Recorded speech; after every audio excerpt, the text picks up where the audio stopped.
Tom, Adrian Araneta po. Adrian Araneta. Yes po. What a lovely name.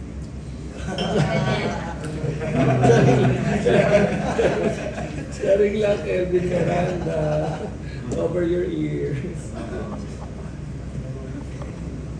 And then yung, ano na yung role mo, diba? I'll be playing the role of Yumi. Nabasa na po rin yung script. Hindi pa. Nabasa na. At least, hindi ko na kayo. Ako po si Ruby Ruiz, ang nagkakatakan ko ay isang mabait na sutyahe. Hindi tayo na-transform sa isang halimaw kapag hindi nagagawa yung objective namin. Itago na lang natin sa pangalang Chip. Sa araw po, ang tawag nila sa akin ay si Ale. Ale, yung mas Ale, oo. Pero pag gabi na, ako po si Chip. Ako po si Kelvin Miranda.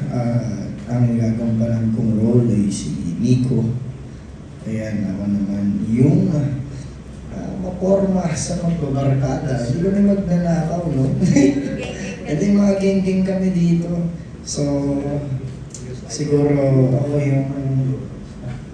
yung tatrabaho sa taas habang tinatrabaho nila pa ilalim.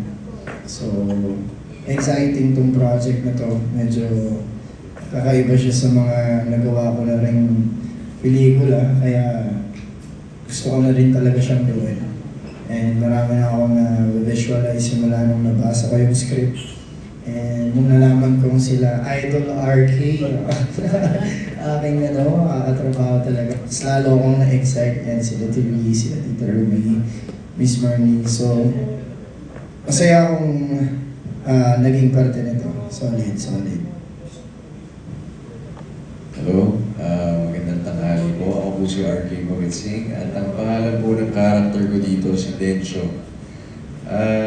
Si Dencho, tulad ng sinabi ni Derek, since siya yung mas nakakatanda doon sa dalawa, siya yung parang nagli-lead nung operation.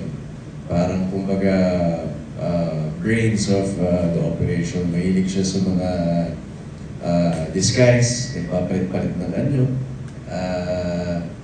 Tapos, meron din siyang mga rason bakit siya napasok dun sa grupong to. And yun yung sa kabuuan, syempre lahat, hindi natin sinasabing tama yung ginagawa nila, pero biktima sila ng kahirapan ng buhay.